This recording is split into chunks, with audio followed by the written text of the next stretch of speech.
At 72 years old, after 20 years behind a locked door, everything Marin Holloway owned in this world fit inside a single plastic bag.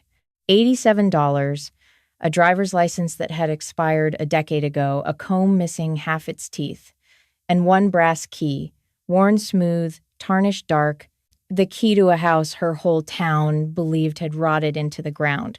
She had carried that key through 4 cell transfers, 2 fights, one long winter in the infirmary. The prison tried to throw it away twice. Twice she asked for it back, because as long as she held that key, the door still existed.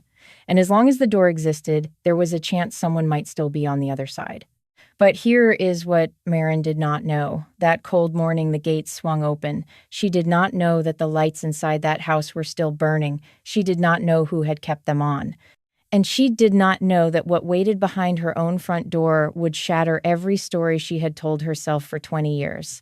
Stay with me, because this is not a story about what a woman lost. This is a story about what was waiting for her all along. The gates opened just after sunrise. For the first time in 20 years, Marin Holloway stepped out a free woman. Older, slower, her knees aching from the cold that had settled into them sometime in the last decade and never left. She walked through that gap in the fence with a plastic bag in one hand and a manila envelope in the other, and nobody came to meet her. No car idling at the curb, no letter waiting, no voice calling her name across the empty lot. The world had spent 20 years quietly erasing her, and the morning didn't seem to notice she was back. A guard had walked her to the gate. He didn't shake her hand. He just lifted one arm and pointed down a gravel road and said, "Bus stops a quarter mile that way." "Thank you," Marin said. He was already walking back inside. The door clanged shut behind him, and just like that, she was on the outside of it. The air out here smelled different. Wet grass, diesel drifting up from the highway, something blooming in a ditch that she couldn't name, sweet and green and alive.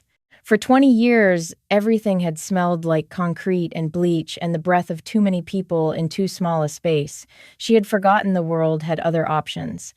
She walked. Her state-issued shoes slapped against the asphalt, too loud in the empty morning. Her hips protested. Her back had a permanent ache now, low and dull. A companion she'd stopped arguing with years ago. Nobody else was on the road. Just Marin and the long gray stretch of pavement leading away from the place that had held her since she was 52. The bus stop was a metal bench with a cracked slat and a schedule taped behind scratched plastic. The next bus heading toward Calder Springs came in 40 minutes. She sat down. She set the plastic bag between her feet and the envelope on her lap, and she waited. She was good at waiting. 20 years had made her an expert at sitting still and letting time pass without asking it for anything. You learn that hope is a kind of weight, and that some days the only way to carry the weight is to set it down. A woman joined her after a few minutes, gray-haired, a canvas shopping bag on her arm. She glanced at Marin's plastic bag and her cheap shoes, and she sat down at the far end of the bench, as far as the bench would let her. Marin didn't blame her. She looked like exactly what she was. The bus came at 7:15. She paid with a 20 from the envelope. The driver glanced at the bill and punched a ticket without a word. She took a window seat near the back, where the upholstery smelled like cleaning solution and 1,000 strangers, and she pressed her forehead to the cold glass and watched the world she used to know slide past her. Everything had changed. The gas station at the county line was gone. A pharmacy stood there now with a drive-through lane and a sign that glowed even in daylight. A billboard that used to advertise a feed store showed a phone so thin it looked like a playing card. There was a school on a hill where she remembered nothing but cow pasture and a single crooked fence. 2 decades of other people's progress rolling by the window, and Marin watched it the way you watch a stranger's vacation slides. Pretty, maybe, but none of it was hers. She tried to count the years in her head, not the prison years. She had no use for those. The life years, the ones that had happened out here without her. She'd gone in at 52. She was 72 now. Errol would be 74, if he was still alive. Della would be 50. Her daughter, her stubborn, fierce, beautiful daughter who used to slam doors hard enough to rattle the windows. And Wren, Della's little girl, the one Marin used to hold in the workshop while she banged a toy hammer against the workbench and giggled every single time it bounced. Wren had been 4 years old the last time Marin saw her. 4 years old with fat little hands and a laugh that filled the whole shop. She'd be 24 now. 24. A grown woman, a stranger with a stranger's life. 20 years is a long time to carry a key to a door you're afraid to open. She hadn't let herself think about them in years. That was the trick of it. Inside, you learn to take the people you love and put them in a locked room in your mind, and you shut the door and you leave them there. Because thinking about them doesn't bring them any closer. It just reminds you over and over how far away they are. And a person can only stand so much of that before something breaks. So she'd locked the door on all of them. Errol had written letters the first 2 years. Short ones, careful ones, lined paper, blue ink, that handwriting that leaned just a little to the right like it was always walking into a wind. He told her about Della's anger, about the neighbors who'd stopped coming around, about little Wren taking her first steps across the kitchen floor. The letters came every 2 weeks, regular enough that she could set a calendar by them, regular enough that she'd lie on her bunk on the 13th day and feel her whole body lean toward the mail call. And then in the 3rd year, they stopped. No goodbye, no reason, just silence. Sudden and complete, the way a phone line goes dead in the middle of a sentence. Marin wrote back 3 times. The letters went out. Nothing came in. She lay awake at night running through everything she'd ever done wrong, which was a long list, and she landed on the only conclusion that made sense to her then. Errol had finally decided he couldn't forgive her. He was done. So she did the only thing she knew how to do with a wound like that. She tried to stop the bleeding. She walked into the prison's administrative office and she told the officer behind the desk that she didn't want family mail anymore. No letters, no visitors, nothing. The man looked up at her. He had tired eyes and a coffee stain on his sleeve. "You sure about that?" "I'm sure." If Errol was done with her, then she would be done with Hope, because Hope, she had decided, was the thing that was killing her. It was the only way she knew to make the wanting stop. She signed the form. She didn't read it closely. She never imagined that one signature, scratched out in a bad pen on a gray afternoon, would do far more than she meant it to. She didn't know yet what it would cost. She wouldn't know for 20 years. The bus crossed into Calder Springs just before 10 in the morning. She recognized the water tower first, rusted and repainted in a color that didn't suit it. Then the steeple of the old Methodist church, still pointing the same way at the same sky. A strip mall stood where the hardware store used to be. The diner on Main Street had a new sign, blue neon instead of the painted wood she remembered, but the building underneath was the same. She got off at the transit center and started walking. Her legs were stiff from the long ride. The plastic bag bumped against her hip with every step. A young woman passed her, pushing a stroller, talking to no one. Marin could see a little wire running to her ear. 2 teenagers crossed the street without once looking up from their phones. A man hosed down the sidewalk in front of a barber shop and nodded at her, friendly and blank, the way you nod at a stranger who means nothing to you. And that's exactly what she was here. Nobody, an old woman with a plastic bag, walking through a town that had spent 20 years forgetting she'd ever existed. Hollis Street was a 12-minute walk, left on Main, right on 4th, 3 blocks down. She had traced that route 10,000 times, lying on her bunk in the dark. She had walked these streets in her imagination, turn by turn, because her body couldn't. It was the only traveling she'd been allowed to do. The houses looked smaller than she remembered. They always do. Some had new siding, new fences, new cars in the driveways. A couple had been torn down and rebuilt in a tall, boxy style that didn't belong on a street like this. But the old oak at the corner of 4th and Cedar was still standing. Its branches were wider now, reaching all the way across the road to touch the trees on the other side like it was trying to hold the whole street together with its bare hands. Marin stopped walking. Her house was halfway down the block, a single-story bungalow with a covered porch and a detached workshop in the back. She had bought it when Della was 6 years old. She'd spent that first summer rebuilding the porch and adding on the workshop, every beam and every nail her own. She had built her life here with her hands, the way she built everything. Errol had planted rose bushes along the front walk the day they moved in. He'd knelt in the dirt in his good Sunday pants and ruined them, and she'd laughed at him, and he'd looked up at her with dirt on his hands and said this was where they'd grow old. And the rose bushes were still there. Marin stared at them. Rose bushes don't survive 20 years on their own. Somebody had been pruning them, watering the bed, cutting back the dead canes every fall, and mulching the roots against the frost. The blooms were small and red, that same deep crimson Errol had chosen from a catalog because he said it was the color of a thing worth keeping. She walked closer, slow, like the ground might give way. The porch had been repainted, white with gray trim, the same colors she'd chosen 40 years ago, standing in the hardware store arguing happily with her husband about whether gray was too cold. The roof looked newer, the windows were clean. Someone had been living a whole life behind them, and behind the front window, warm and gold and absolutely unmistakable, a light was on. Marin's heart beat hard enough that she could feel it in her throat. This was supposed to be an empty house. Abandoned, foreclosed, sold off to strangers years ago. That was the story she had told herself for 20 years, because the other story, the one where someone was still here, still waiting, was simply too heavy to carry into a 6x8 cell. A person can't live inside that kind of hope. It's too sharp. The front curtain shifted. Someone was inside, and they had seen her. Marin gripped the brass key in her fist until the metal bit into her palm. She climbed the porch steps. The boards were solid under her feet. Someone had reinforced them, replaced the ones that used to sag and creak under Errol's weight.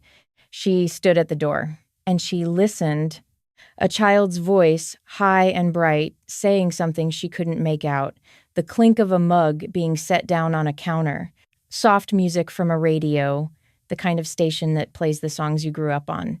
She raised her hand to knock, and then she stopped. This was her house, her door, her key. A woman should not have to knock on her own front door, no matter how many years had passed. She pushed it open. The smell reached her first. Coffee. Fresh, strong coffee. And under it, something sweet, like pancake batter on a hot griddle, and then the warmth. Not just the heat from the vents. The warmth of a place where people lived.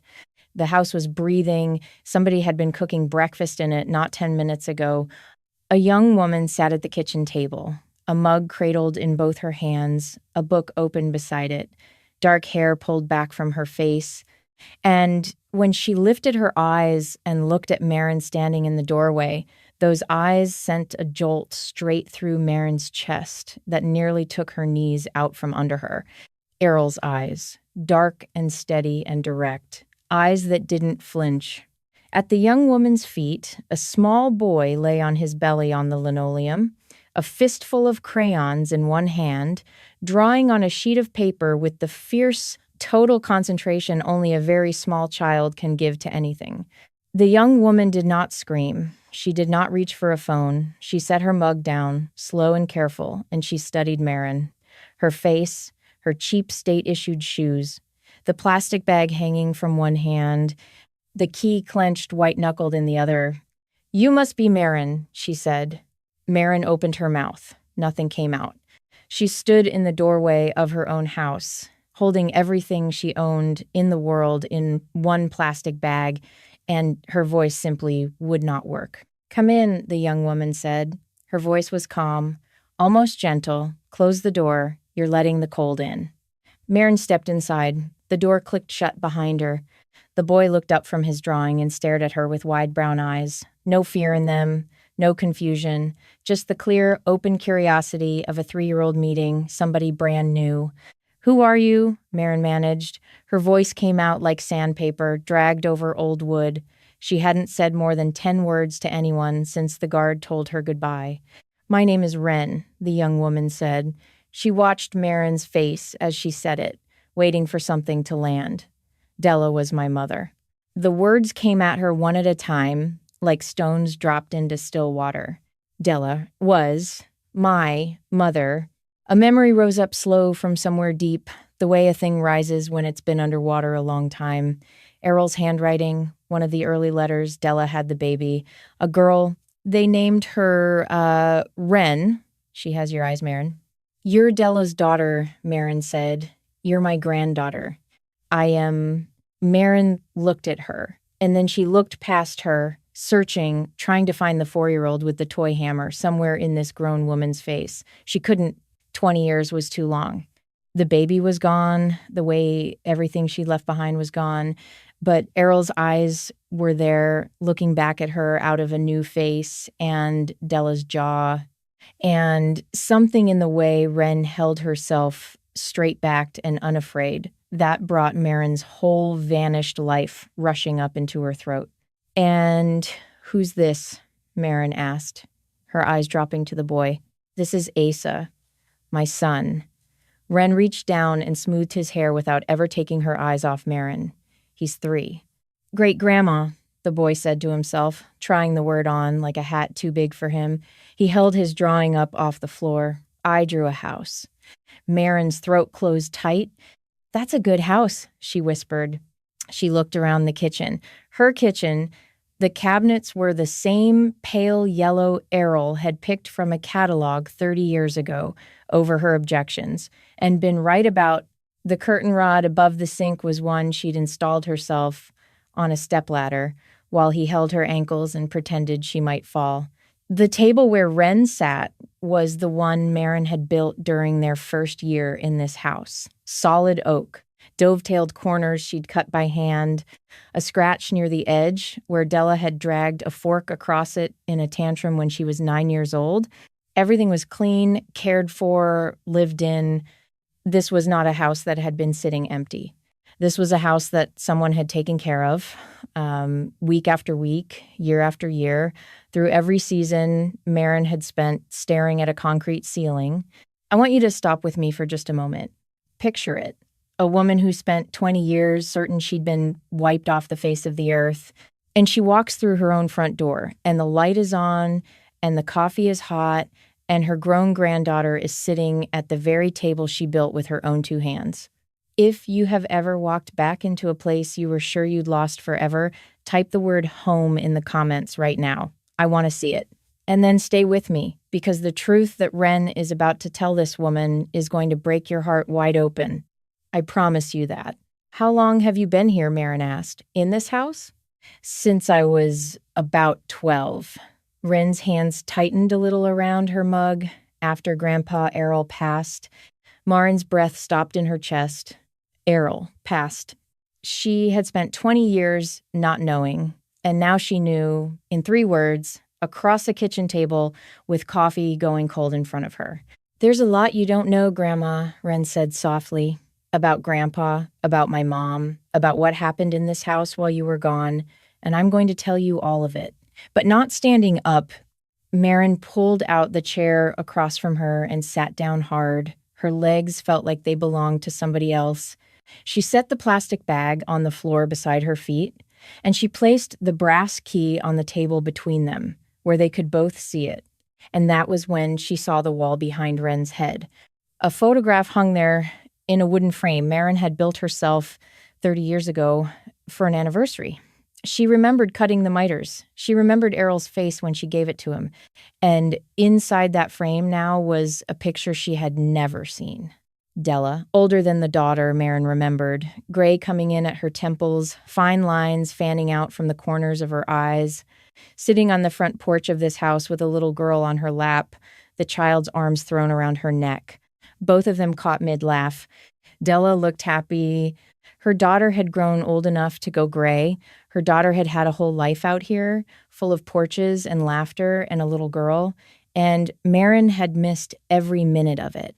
and something she had spent 20 years holding sealed, shut, cracked open in her chest, quiet and final, like ice giving way on a pond. Wren stood up without a word, took the pot off the warmer, and poured a cup of coffee. She set it down in front of Marin, steam curling up off the dark surface. "Drink that first," she said. "Then I'll tell you everything." Marin wrapped both hands around the mug and held on. The warmth seeped into her fingers, into her stiff palms, into bones that had not felt truly warm in 20 winters. She drank, and for the first time in 2 decades, somebody who loved her had made her something hot and set it in front of her, and stayed. The boy tugged at his mother's sleeve, needing something, and the moment broke. And while Wren bent to deal with him, Marin found her voice enough to ask the one thing she'd been afraid to ask. She asked to see the rest of the house. Wren lifted Asa onto her hip and walked her through it, room by room, narrating soft and steady the way you'd guide someone through a museum of their own life.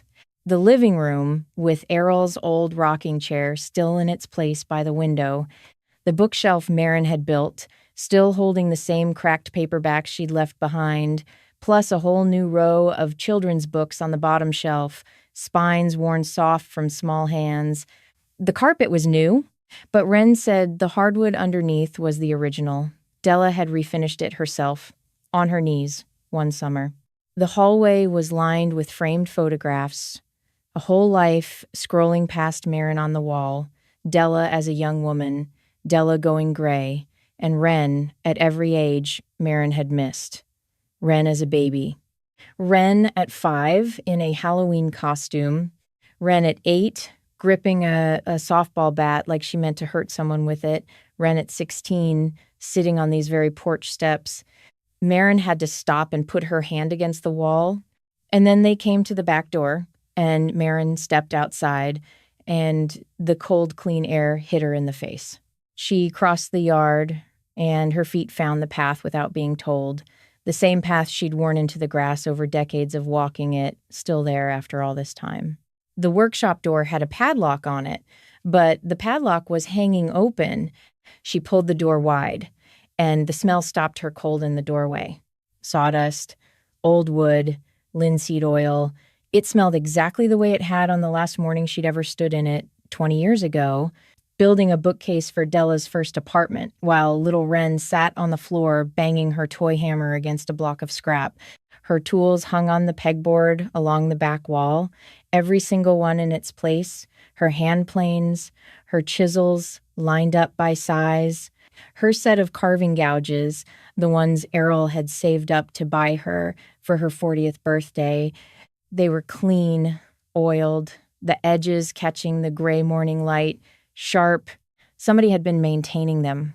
For years, the workbench was clear except for a can of paste wax and a folded rag. The wood rack along the wall held boards of walnut and cherry, stacked and stickered properly for air drying, the way she taught. Her clamps hung from their hooks on the ceiling. Her table saw sat under a canvas cover, the cord coiled neat on top of it. Marin ran her hand along the surface of the workbench. Smooth maple, sanded to a shine she recognized in her own skin, because she had done that sanding herself a whole lifetime ago, on her knees, by hand. "Who did this?" she said. Her voice cracked right down the middle. "Who kept all of this?" Wren stood in the doorway with Asa on her hip, the light behind her. "My mom," she said. She came out here every Saturday morning, oiled the tools, kept the rust off, sharpened the blades. Wren's voice stayed level, but her eyes had gone bright and wet. She didn't know how to use half of these things.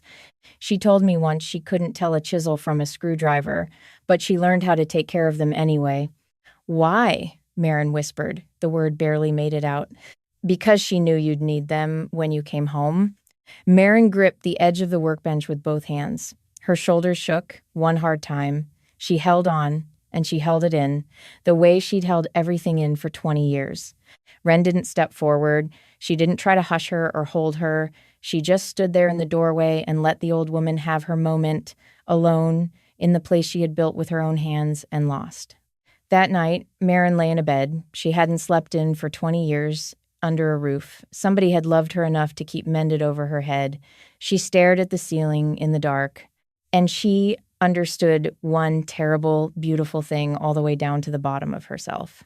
She had spent 20 years grieving a family that had never once stopped waiting for her to come home. And tomorrow, Wren had said she would learn the rest. She would learn why the letters really stopped. Morning came gray and cold, the sky the color of an old nickel. Maren woke before dawn, old habit, the kind they drill into you and never quite drill back out. For a few seconds, she didn't know where she was. The ceiling was wrong. The mattress was too soft under her aching hip. And then she felt the quilt against her skin, real cotton, soft from years of washing, and everything came flooding back at once. She got up, her back caught and held when she straightened, the way it always did now, and she waited for it to ease to its usual dull ache before she moved. She dressed in the same clothes she'd worn out of the prison, the only clothes she owned, and she padded to the kitchen. Wren was already up, pouring coffee. Asa sat in a booster seat with a bowl of oatmeal, more of it on his face than in his mouth. They sat at the table together, the same oak table, and Wren began at the beginning. After you went in, she said, my mom was angry, really angry. For the first couple of years, she wouldn't even say your name out loud. She told people her mother was dead. Maren flinched. But she didn't look away. She had decided, lying awake the night before, that whatever came, she would look right at it. She owed them that much. She owed them a great deal more. But she could start with that. She blamed you, Wren said, for everything. The neighbors stopped coming around. Grandpa couldn't go into the grocery store without people whispering behind him. It was like you'd reached out and pulled the whole family down with you when you fell. I did, Maren said quietly. Maybe. But it wasn't your fault the way she made it sound. Wren paused, choosing her words. She was scared, Grandma. Her mother was in prison. Her father was coming apart at the seams. And she had a baby to raise. Me, she didn't know how to be that scared and that sad all at once. So she just picked angry. Angry was easier to hold.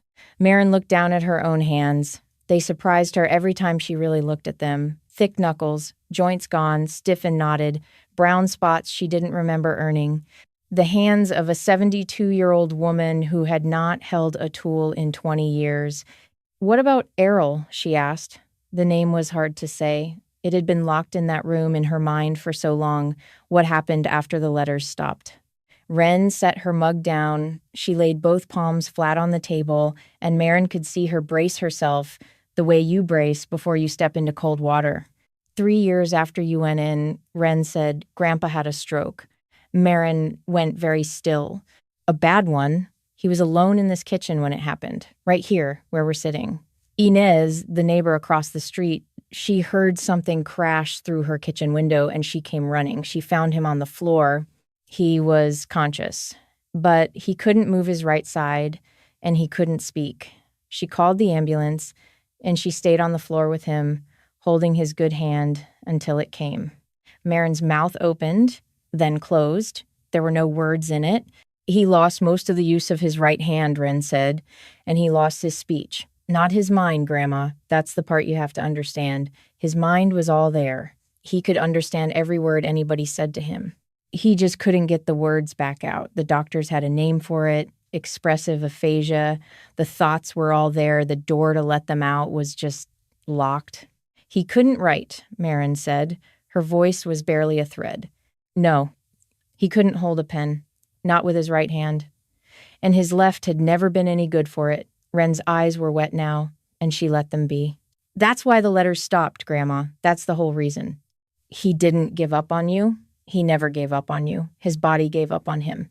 Maren pressed her fist hard against her mouth and closed her eyes, and behind her eyes she saw Errol's handwriting. The blue ink, the careful slant, walking into the wind.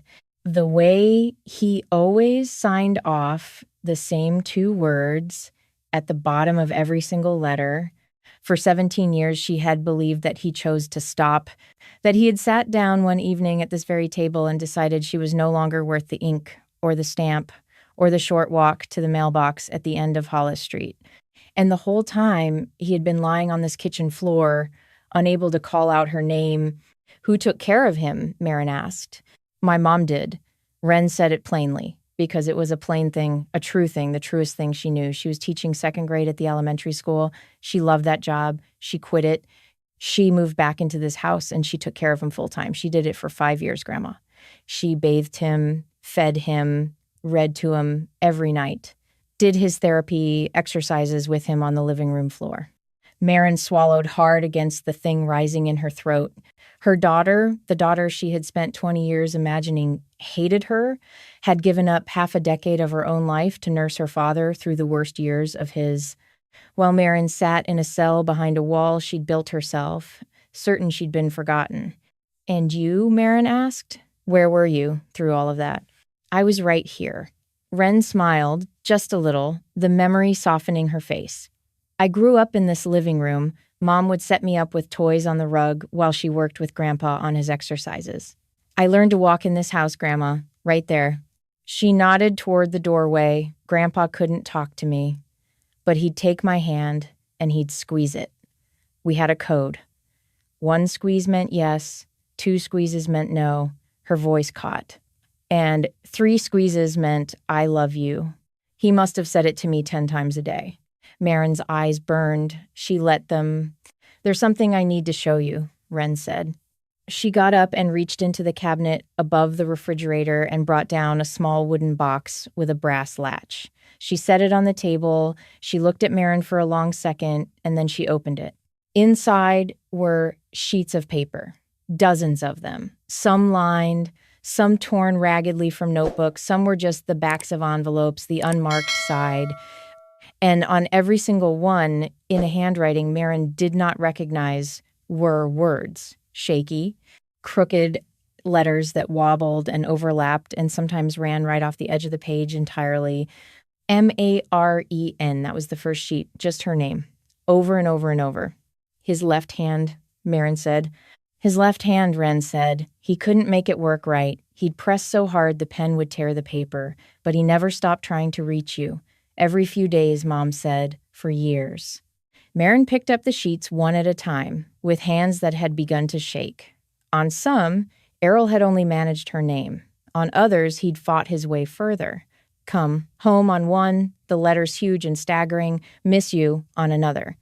I love you on a third, the last word collapsing into a scrawl, like the effort had finally given out.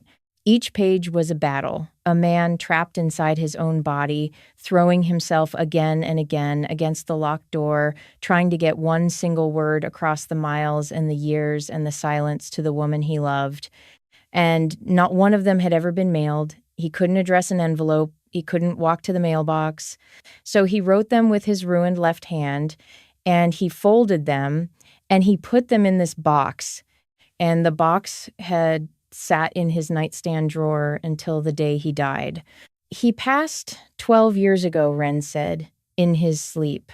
My mom was lying right beside him. She said he just let go sometime before morning. He went easy, Grandma. He wasn't in any pain. I need you to know that. Marin couldn't answer. She sat at the table she had built with her husband's unsent letters spread out in front of her like fallen leaves, and she cried. Not the small, careful, embarrassed way a person cries in front of a stranger, wiping fast and looking away. She cried the way a person cries when they have held something down for 20 years, pressed flat under a wall of their own making, and the wall finally breaks, and there's nothing in the world left to do but let it all come through. Ren took Asa by the hand and led him quietly into the other room. She gave the old woman the kitchen to herself. Let me stop here for just a moment, because I know that some of you right now are crying too. If you have ever waited for a letter that never came, if you have ever decided in the dark that someone had stopped loving you, when the truth was something else entirely, something you couldn't have known, take a breath with me right now. Put your hand on your heart for a second, and if Errol's box of letters touched something in you, leave me one word in the comments below. Just one word. Tell me what you're feeling, and then stay close, because the story is about to turn again, and what Marin learns next is going to change everything she believed about her own daughter and about the night that took 20 years of her life. When Marin finally had no tears left in her, she gathered Errol's letters back together, gentle as handling something newborn, and set them in the box and latched it shut. She washed her face at the kitchen sink with cold water, and then she walked into the living room where Ren sat on the couch with Asa, a worn leather notebook resting on the coffee table in front of her, held shut with an old rubber band. "This was my mom's," Ren said. "Her journal. She started it the year you went away, and she wrote in it almost every week for 15 years. She slid it across the table. She told me, before she died, to give it to you. She said you needed to understand what happened on her side of the wall. Her words, her side." Marin picked it up. The leather was soft as a glove from years of handling. She slid the brittle rubber band off, and it nearly crumbled in her fingers, and she opened to the first page. The journal did not begin with anger. It began with fear. "I don't know what to do. Mom is gone. Dad won't eat. Ren cries every night, and I don't know how to stop her. The house feels wrong without Mom in it. I keep listening for the saw running in the workshop in the morning, and when it doesn't run, something inside me folds over a little further." Marin turned the pages slowly. The early entries were short and tight, the writing of someone holding herself together by main force. Della had recorded all the things Marin was missing: Ren's first word, her first steps, her first day of preschool, in a dress Della had sewn herself. And every single entry ended the same way, like a wound that wouldn't close. "Mom doesn't know." Then the stroke, and the entries went frantic, the handwriting falling apart on the page. "Dad had a stroke today. I found him on the kitchen floor. The neighbor called 911. He can't talk. He can't move his right side. He can't write. And Mom doesn't even know." And then a week later, a line that stopped Marin's heart cold in her chest. "I called the prison to tell her about Dad. They said she refused all family contact. I didn't believe it. So I wrote her a letter. I told her everything, the stroke, the aphasia, what the doctors said. I mailed it. It came back 2 weeks later, stamped in red ink, refused." Marin stared at the word on the page until it swam. The form she'd signed on a gray afternoon with a bad pen, barely reading it, the one that said she didn't want family mail. It hadn't only stopped Errol's letters from reaching her. It had bounced her daughter's letter about her husband's stroke, sent it right back, unopened, stamped in red, and Marin had never even known it existed. "I sent 3 more. Della had written, over the next year, all of them came back the same way. Refused, refused, refused. I don't understand. Her husband is dying by inches in the next room and she won't even read a letter. Maybe she hates us. Maybe she's protecting us from something. Or maybe she just can't face what she left behind. Maybe she's ashamed." That last line landed on Marin like a hand pressed flat against her chest. She'd been right. Della had been right all those years ago at this same table in the dark. Marin couldn't face it. She had sat in that cell and built her wall, brick by brick by brick. Every refused letter was a brick. Every ignored page over the intercom was a brick, and she had told herself the whole time that she was being strong, that she was sparing them the sight of her behind glass, in a number, watched by guards. But she had not been strong, not once. She had been afraid that if she let even one of them in, if she heard Errol's voice or saw Della's face for 1 minute through a smudged partition, the grief would open up under her like a trap door and swallow her whole, and she would never climb back out. Shame builds thicker walls than any prison ever could. She turned to the later pages, the years when Della got sick, and she found the entries written in a hand that grew weaker as it went. "I drove up there today, 6 hours each way. I told them at the desk that I have cancer. I told them my mother needs to know before it's too late. The woman said there was nothing she could do. If the inmate has refused contact, that's final. I sat in the parking lot in my car for 2 hours. I couldn't make myself drive home. I just sat there and looked at the wall and the towers and tried to feel her on the other side of it. Marin closed her eyes. She came, she said. Her voice was hollow as a dry well. She came to see me. Ren nodded slowly, 3 times. Inez drove her every time. The first was about 4 years in. They turned her away at the front desk. She told Inez she sat in the parking lot for 2 hours before she could leave. Ren's hands twisted together in her lap. The second time was after Grandpa died. She wanted to tell you to your face so you wouldn't have to read it. Same thing. Turned away. And the third time was after her diagnosis. She brought me along. I was 20. She said she wanted me to at least see the building where my grandmother was in case I never got another chance. Marin's whole body had gone cold. We got as far as the waiting room that time, Ren said. They paged you over the intercom. We heard them say your name and then your inmate number. And then a guard came back and said you weren't interested in a visit. Marin searched her memory, and there it was, the intercom. She had heard her own name come crackling over that speaker 2 or 3 times across the years. And every single time she had shaken her head and stayed flat on her bunk and stared at the ceiling. She'd assumed it was a lawyer, a caseworker, some piece of state business. She had told the prison in writing that she had no family. So it never once crossed her mind that the person standing in that waiting room asking for her could be anyone who mattered. Her daughter had driven 6 hours, dying, with her granddaughter beside her, and Marin had rolled over on her bunk and faced the wall. I didn't know it was her, Marin said. The words came out broken. I swear to you, I didn't know. I thought they were strangers. I told myself nobody was coming. I built my whole life inside that wall on the idea that nobody was coming for me. Ren looked at her for a long, long moment, and there was grief in her face, deep and old. But there was something else in it, too, something that looked impossibly like understanding. There's more, Grandma, she said. There's something about that night, the night you went away, and I need you to hear it the way she wrote it, not the way I'd say it. Marin went very still. She wrote it near the end, Ren said. When she was sick and tired and finally done holding it, it's the last long thing in there. She reached over and turned the pages, gentle, near the back, and she found it, and she set the journal in Marin's hands and pointed to the place.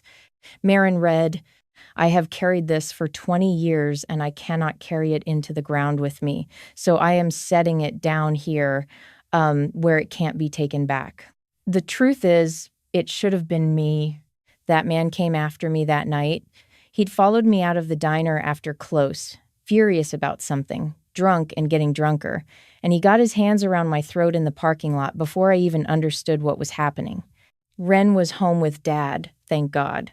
Safe, asleep in her own bed. And Mom came out of nowhere. She must have been waiting to walk me to my car the way she always did. She pulled him off me. He swung at her. They went down together. He hit his head on the curb, and he did not get up. And when the police came, my mother looked at me standing there shaking, and she told them she did it. She told them she'd been alone. She told them I had nothing to do with any of it. And before they took her, she made me promise to go home to my daughter and never say a word. She took the whole thing onto herself, 20 years, so that Ren would not grow up the way she was about to with her mother behind a wall. My mother is in prison for saving my life, and I repaid her with 20 years of silence. Because every time I picked up a pen to write to her, I had to look straight at what I let her do. And I was not strong enough. I have never once been as strong as she was in that parking lot, in the dark. The journal slid out of Marin's hands and dropped onto the floor with a soft slap. She did not reach down to pick it up. She sat very still in the lamplight, in the living room of the house she had built, and the whole shape of 20 years rearranged itself in front of her. She had spent 2 decades believing she had destroyed her family with one terrible act, that she was a woman who had taken a life and earned every gray day of her sentence. And the truth was, she had saved her daughter's life in a dark parking lot, and then she had handed her daughter a sentence of her own, a silent one, 20 years of guilt with no way to set it down. The anger, the wall Della built, the refused phone calls, none of it had ever been hatred. It had been a daughter who could not forgive herself and who had no idea her mother was drowning in the very same water on the other side of the same wall. She knew, Marin whispered. She knew the whole time. What I did, why I did it, she knew, Wren said softly. And it ate her alive, Grandma, for 20 years. Marin stood up. Her legs were unsteady under her. She walked to the kitchen window and looked out at the dark shape of the workshop, at Errol's garden, beds gone to winter, at the whole quiet life that had gone on out there without her. And she finally understood all the way down the full and terrible shape of what 20 years of silence had really been hiding. But she would not be allowed to sit with it for long, because the very next afternoon, there was a knock at the front door, 3 sharp raps, knuckles on wood, and the man standing on the porch was about to make everything so much harder. He was 68 years old, trim and dry, in a pressed shirt and an expensive watch that caught the gray light. He had Errol's nose and Errol's chin, and not 1 ounce of Errol's warmth anywhere in him. And the second Marin laid eyes on him through the storm door, 20 years fell away like a dropped coat, and she knew exactly who she was looking at.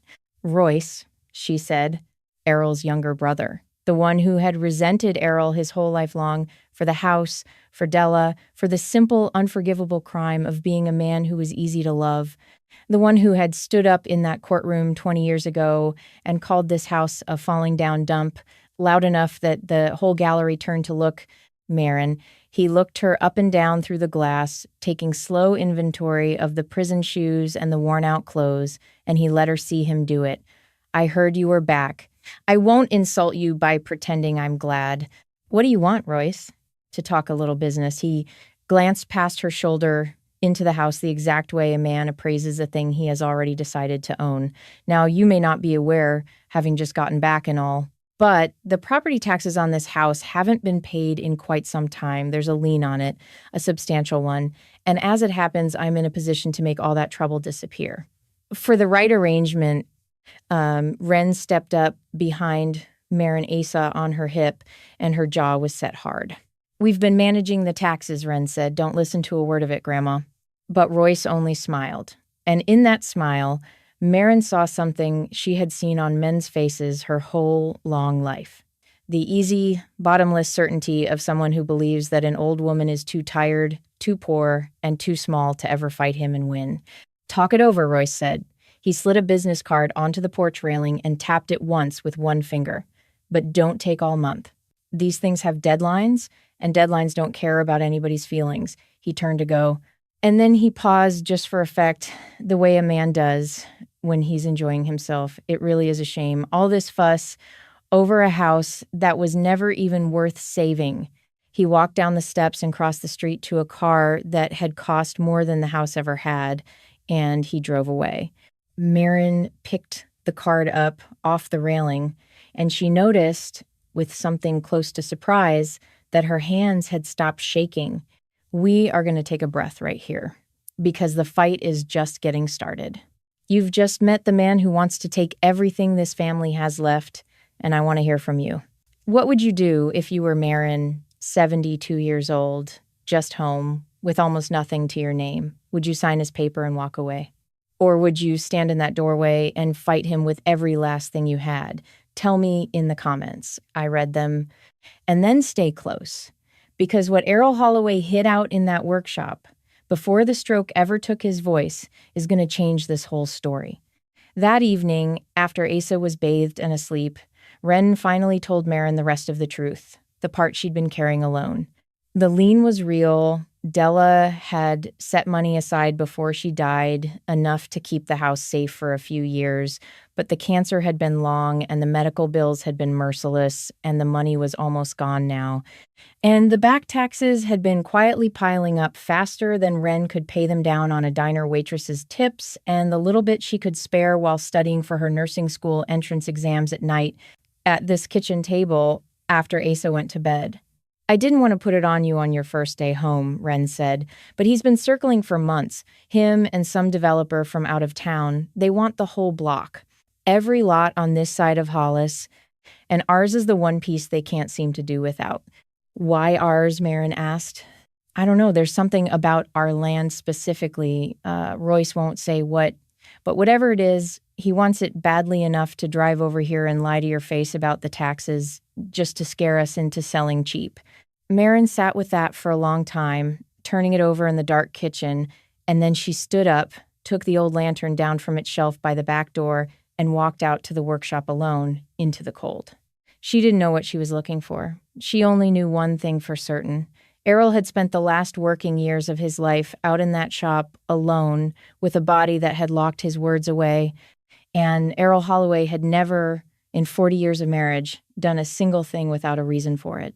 She set the lantern on the bench, and she began to go over the walls with her hands, the way she'd learned to read wood with her fingers a lifetime ago. She tapped the boards low and high, listening.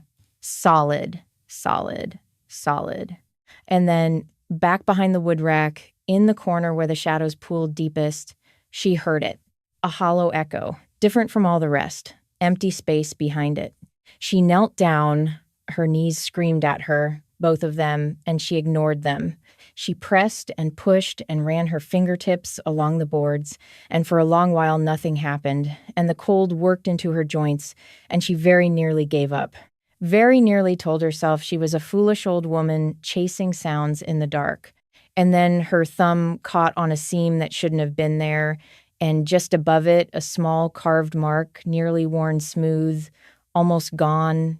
And when she pressed the boards in the right spot, in the right order, a hidden latch let go with a click so soft she almost missed it under the sound of her own breathing. Behind the boards was a space maybe 2 feet deep, and tucked inside it, wrapped in oilcloth that had somehow held against the years, was a flat tin box. Her hands had begun to shake again as she carried it into the lantern light and set it on the workbench and lifted the lid. Inside were papers, yellowed and soft at the folds. Errol's handwriting, but the old handwriting, the strong one, from before the stroke, from before any of it, deeds, surveys with careful pencil lines, and an envelope sealed, addressed in his good slant to a single word, Maren. She did not open the letter, not yet. Her eyes were swollen and her heart was too full, and some things have to be earned before you're ready for them. But she stood there in the cold workshop, surrounded by her own clean, sharp tools, holding her husband's papers against her chest. And for the first time in 20 years, something rose up in her that was not grief and was not shame. It felt almost like a fight she might be able to win. The next morning, Marin carried the tin box across the street to the one person in all of Calder Springs who might understand what was inside it. Inez Reyes lived directly opposite, 67 years old now, a retired librarian with reading glasses on a beaded chain around her neck and a kitchen that smelled like cinnamon and old paper. She was the woman who had heard the crash through her window 12 years ago and found Errol on the floor. She was the woman who had driven a dying Della up to that prison 3 separate times and sat in the parking lot each time while a mother's heart quietly broke against a concrete wall. She took one look at Marin standing on her doorstep in the cold, and she pulled her inside without a single word. They spread the papers out across Inez's kitchen table, and Inez, who had spent 40 years of her life helping people find exactly what they were looking for in old records, went very quiet and put on her glasses and bent close. Marin, she said at last, do you have any idea what these are? Marin shook her head. These are the original deeds. Errol's name right here. And these surveys, look, they show the lot lines for your property. And for the 3 lots behind it, running all the way down to the creek, Inez's finger moved to a faded notation in the margin. And this right here, this is a recorded easement and a water rights claim, and it runs with your land. It was never canceled. It was never sold off. It's been sitting in the county records, valid, this whole time. What does that mean? Marin asked, in plain words. Inez took off her glasses and folded them. It means that any developer who wants to build anything on this block needs access to that creek for drainage, for water, for all of it. And the only legal way to get that access runs straight through your backyard, through your land. She looked up, and her eyes were sharp. Whoever owns your house owns the one key that opens the whole project. Errol filed every bit of this properly with the county years before his stroke. He made sure it was airtight. He knew what he was doing. Marin sat back slowly in the kitchen chair. Errol had known. He had seen his own brother clearly long before anyone else had bothered to look. He had watched Royce circle this family like weather coming in for years. And quietly, patiently, with his own two hands and a clear mind, he had built a wall of paper around the home and the woman he loved, so that one day, when she finally came back to it, she would not come back to nothing. He did this for me, Marin said. He knew Royce would come for the house someday, and he made sure I'd have something in my hands to fight him with. He did more than that, Inez said gently. She reached across the table and slid the sealed envelope over, the one with Marin's name on it. He left you a way to understand all of it, for when you're ready to read it, not a day before. Over the next 2 weeks, Marin did not sit and wait for anything. She had done enough waiting for 3 lifetimes. She had Inez drive her down to the county records office, where a clerk confirmed every word. She got the real back tax figure put in writing, the true number, and it was a fraction of the monstrous sum Royce had let her imagine. It was a number a person could fight, a number a person could even pay, given a little time and a little work. And so she did the other thing, the thing she hadn't done in 20 years. She went back to work. She started small, the way you always start. The cabinet door under the kitchen sink hung crooked on a loose hinge, so she found a screwdriver in the junk drawer and tightened it, and the door hung straight and true. The bathroom faucet had a slow drip that had worn a rust stain into the porcelain, so she took the whole thing apart on a towel on the floor, and she found a worn washer, and she replaced it from a jar of spare parts she'd kept in the workshop for 30 years, and the dripping stopped. The second porch step had split along the grain and gone soft. So she walked out to the wood rack and she chose a good piece of oak and she measured it twice, the way her own father had taught her, and she cut it on the table saw. The saw started on the first pull of the trigger. The blade was sharp and true and it sang through the oak like the wood was glad to be useful again. Della had kept it that way. For her, for this exact morning, though she'd never lived to see it. Word travels fast on a street like Hollis. Inez mentioned to a neighbor over the fence that Marin Holloway had fixed her own porch step in a single afternoon, and that it was the straightest that step had been in 30 years. That neighbor had a dining table that wobbled. The man 2 doors down had been wanting garage shelves for a decade. A widow around the corner needed a railing fixed before she fell and broke a hip. Marin took the work. She charged what the work was honestly worth, and not $1 more, and slowly, a job at a time, a check at a time, she began to close the gap on those back taxes. Her hands, which had gone soft and stiff inside, began to remember themselves. The calluses came back. The aches came too sharper at the end of a long day, and she'd sit on the porch in the evening and let them settle, and she counted them a fair price. And through all of it, Asa followed her everywhere. The boy appeared at the workshop door every single morning, pajamas, bare feet on the cold floor until Marin made him a pair of little slippers. A toy hammer gripped in one fist, a piece of buttered toast in the other. He'd climb up onto a step stool Marin had built him in an evening, his own name carved into the top step, ASA, and he would watch. She taught him to push a block plane across a scrap of pine, her old scarred hands wrapped around his small soft ones, guiding the stroke. A thin curl of golden wood peeled up off the board and dropped to the floor. I did that, the boy breathed, holding the curl up to the light like it was made of gold. You did that, Marin said, and her voice was not quite steady. She had a great grandson now, the exact same age that Wren had been on the night everything fell apart in a dark parking lot, a whole generation come all the way back around. And this time she was here for it. This time she was not behind any wall.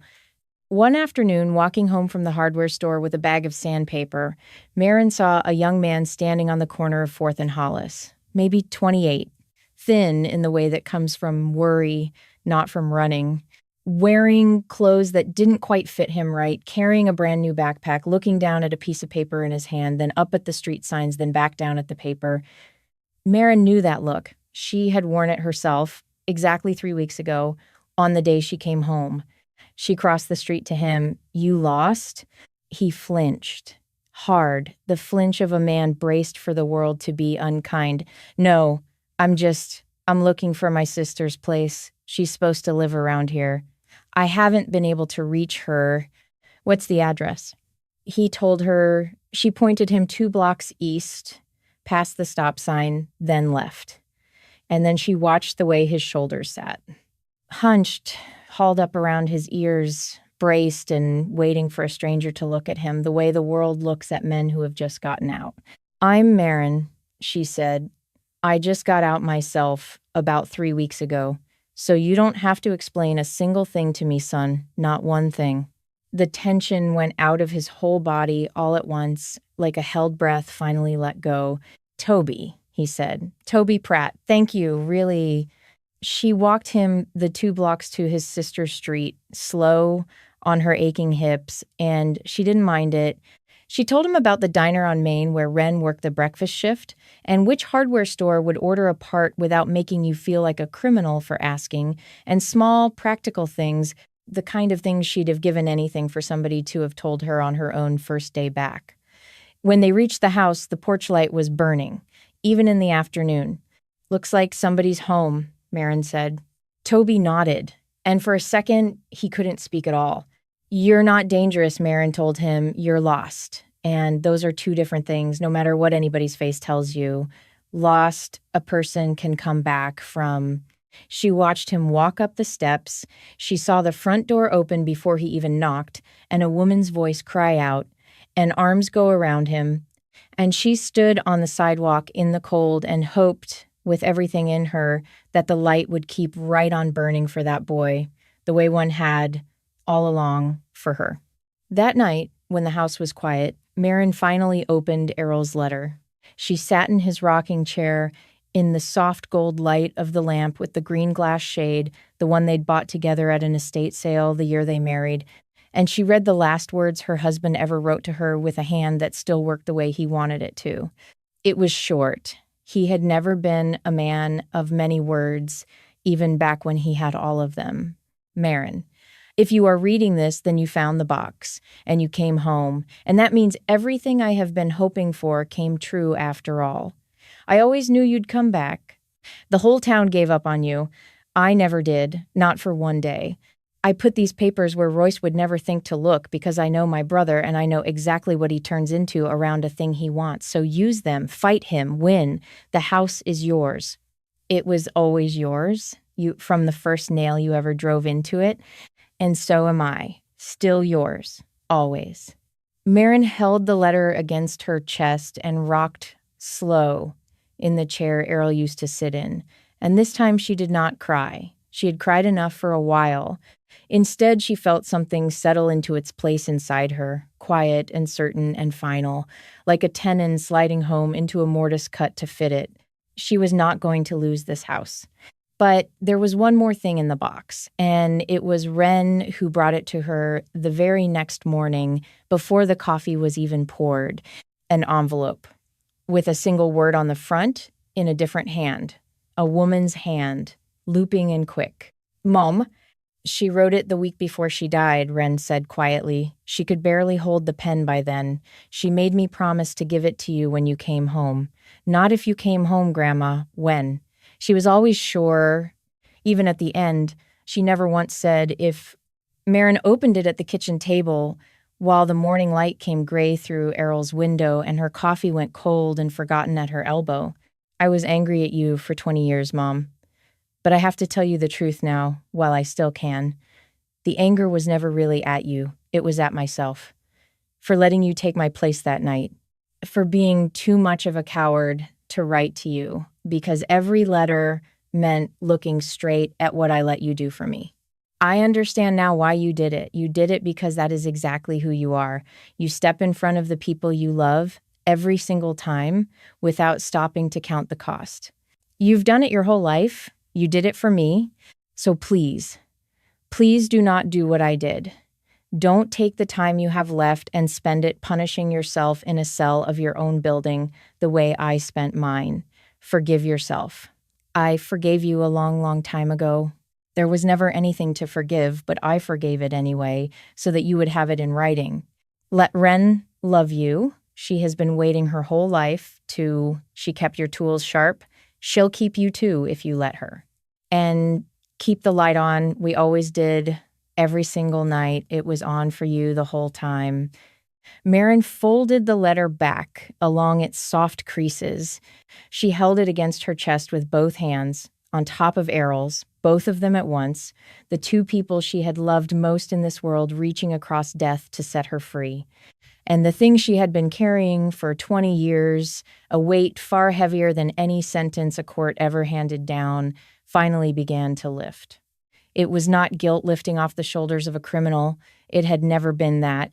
It was forgiveness, settling at last onto a mother who, for 20 long years, had not once been allowed to set her burden down. And who, this morning, at her own kitchen table, finally was. Take one more breath with me before the last turn of this story. Because tomorrow, Marin Holloway is going to walk into a room full of lawyers and a developer and the man who has spent her whole life certain she was nothing. And she is going to show him and all of them exactly who she is. If you have ever been underestimated, if you have ever been called too old or too tired or too late or too far gone to matter, then this next part, I wrote it for you. Hit that subscribe button right now and turn on the bell, and let's you and I watch them learn. The meeting was held in a glass-walled conference room in the developer's office downtown. Royce had set it up himself. He was certain it would be nothing more than a formality. The afternoon where the tired old woman finally signed her worthless house away and freed up the one lot standing between him and a great deal of money. He sat at the head of the long table in a good suit, the developer on one side of him, two lawyers on the other, all of them wearing the easy, polished confidence of men who have never once in their lives walked out of a room having lost. Marin walked in with Inez Reyes beside her, and Ren a step behind, and a worn leather folder tucked under one arm. Marin, Royce said, gesturing at an empty chair like he was granting her a great kindness, "Let's keep this simple and dignified. You're 72 years old. You've got a granddaughter to think about and a little great-grandson. You cannot carry a house and a tax lien and your own self on a waitress's tips and a few odd jobs hammering shelves for the neighbors. Let me lift the burden off you. Sign, and you walk away with a little money in your pocket and your dignity intact. At your age, believe me, that's worth more than the house." "At my age," Marin repeated. Quiet. She did not sit down. "You know, Royce, I have heard one version or another of that sentence my whole life. Always from a man who wanted something I happened to have. Don't make this difficult, Marin." "I'm not here to make it difficult." She set the leather folder down on the gleaming table and opened it. "I'm here to make it clear." She laid the papers out one at a time so they could all watch the original deeds, the surveys with their careful pencil lines, the recorded water rights claim, the easement, all of it stamped and dated and filed with the county years ago, in Errol's name, in Errol's strong, steady, walking into the wind hand. The developer leaned forward in his chair. One of the lawyers picked up a survey and looked at it and went very, very still. "This block cannot be developed without access to the creek," Marin said. Her voice never rose, it never had to, and the only legal access runs straight through my backyard. My husband filed these rights years before his stroke ever took his words. They run with the land, which means that every one of you has been sitting around planning to build something you cannot legally build, not one shovel of it. unless you come through me. The room had gone perfectly silent. You could hear the heat ticking in the vents. My husband knew you, Royce, Marin said. He knew you better than you ever knew yourself. He knew exactly what you become around something you want badly enough. So he protected this house years before he died. And he didn't do it because he was clever, though he was. He did it because he loved me. And love, it turns out, plans a good deal further ahead than greed ever thinks to. Royce's face had gone the gray-white of old newspaper. Those documents are decades old. They're worthless. They'll never hold up. They were recorded with the county the year they were drawn, Inez said. She reached into her own bag and slid a fresh set of certified copies across the table, stamped that very week. I pulled them myself from the public record. They hold up just fine. The developer set the survey down very slowly. He turned his head and looked at Royce, and he said the words that ended all of it. You told us this was clean. You sat in my office, and you told us this lot was as good as in your name already. Royce opened his mouth, and for the first time in his entire life, nothing came out of it. I'm not selling, Marin said. Not to him, not to you, not to anybody. She gathered her papers back together, unhurried, and squared their edges and closed the folder. This house stayed standing for 20 years because my daughter loved me enough to keep it warm and waiting. She oiled the tools of a trade she never learned every Saturday of her life for a mother she thought she might never see again. And this house is going to keep right on standing for her daughter and for her daughter's son, and for any soul who ever needs to find a light on at the end of a dark street. She picked up the folder and tucked it back under her arm, and then she looked at Royce, really looked at him for what she knew with certainty would be the last time in this life. You called this place worthless, she said, 20 years ago in front of a whole courtroom and again on my own front porch last week. And here is the one thing, Royce, that you never once understood. In 68 years of wanting what your brother had, she held his eyes. It was never the house that was worth nothing. She turned and she walked out of the conference room with Inez on one side and Ren on the other. Behind her, she heard the developer's chair scrape back hard, and a lawyer saying Royce's name in a low tone that meant lawsuits and ruin, and Royce himself sputtering alone at the head of a table that no longer belonged to him in any way that mattered. She did not look back. She had spent 20 years looking back. She was done with it. In the weeks that followed, the lien got paid in full. The odd jobs turned into steady work, more than one old woman could even handle. So she started teaching some of it to Toby Pratt on the weekends. And when there was finally a clear day with the taxes settled and the deed clean, Marin signed the whole thing over to Ren, the house and the land and the water rights and every nail of it. Free and clear. It was Ren's now in writing the way it had always been hers in every way that counted. Marin had only come home to make it official. Royce left Calder Springs that spring. The developer wanted nothing further to do with a man who'd lied his way into a deal that fell apart in a glass room in front of his own lawyers. Some justice arrives loud, with handcuffs and headlines and television cameras on the courthouse steps. This justice arrived quiet, the way most real justice actually does. A greedy man packing his expensive car and slipping out of a town that had finally, at long last, seen him exactly as he was. And life, the small and ordinary life that Marin had stopped letting herself so much as dream about, began. She visited the cemetery once a week, always in the late afternoon, when the light came soft and golden through the trees along the stone wall. She stood between Errol's stone and Della's stone, the granite matched, and she talked to them the way she'd never been able to for 20 years. Asa used the block plane again today, she told them, all by himself, near about. He keeps every single wood curl he makes in a glass jar on his dresser. Won't let me throw out a one of them. Ren calls it his collection.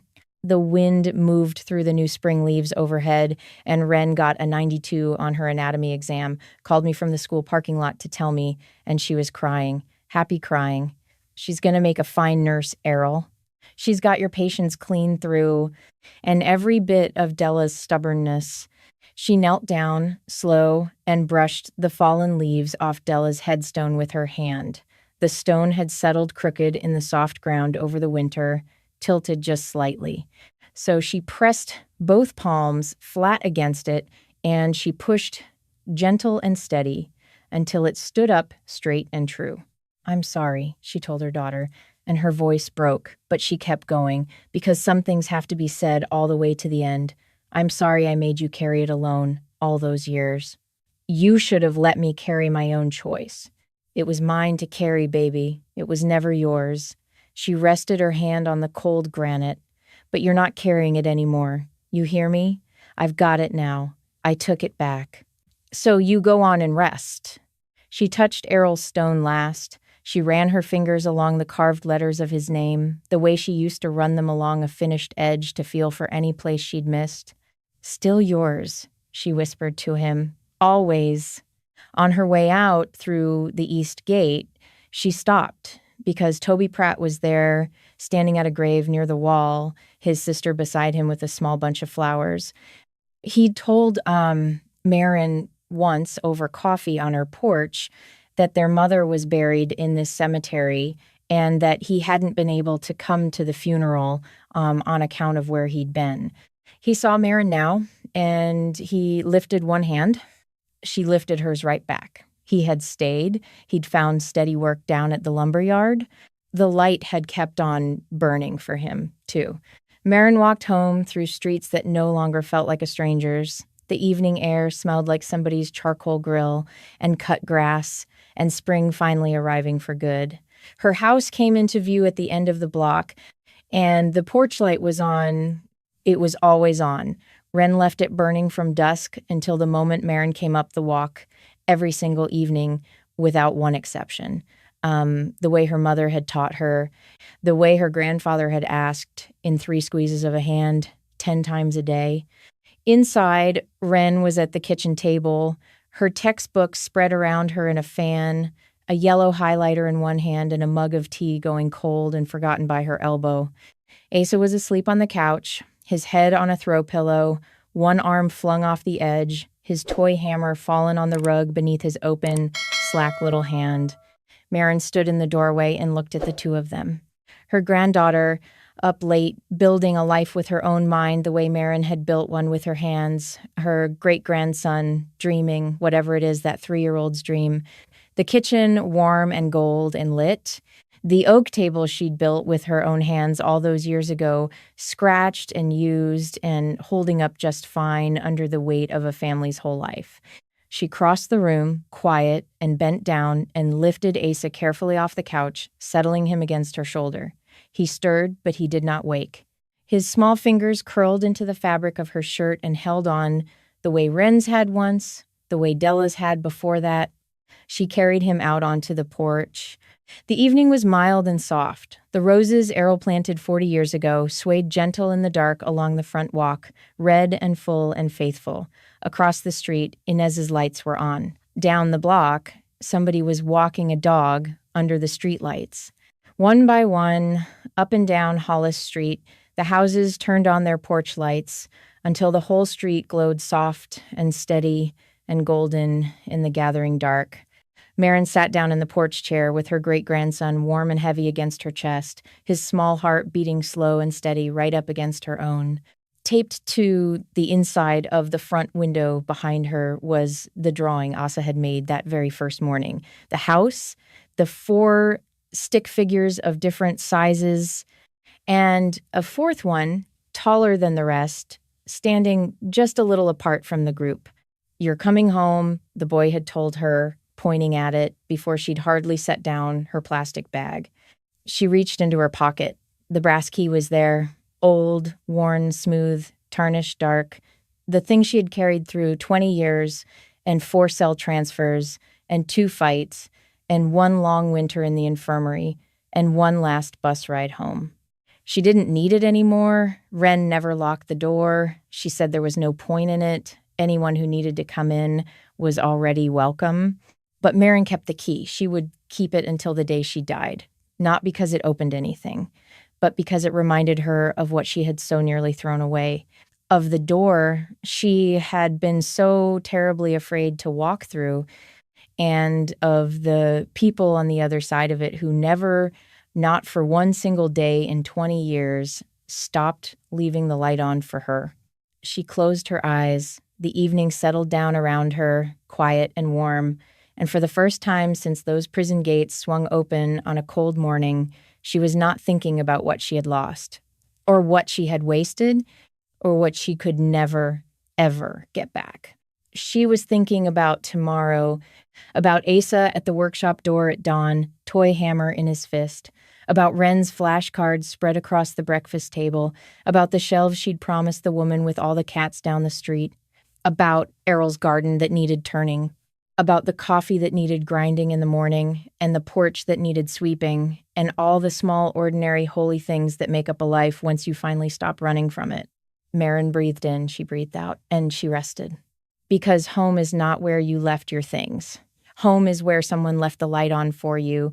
If this story moved you tonight, I'm asking you to do one thing. Share it with somebody who needs to hear it, somebody who's been waiting a long time for a door to open, and leave me one word in the comments, just one, that says how you feel right now. Because together, you and I, we just proved something. That it does not matter how many years have passed. It does not matter what you think you've lost or what you think you've thrown away. It is never, ever too late to come home.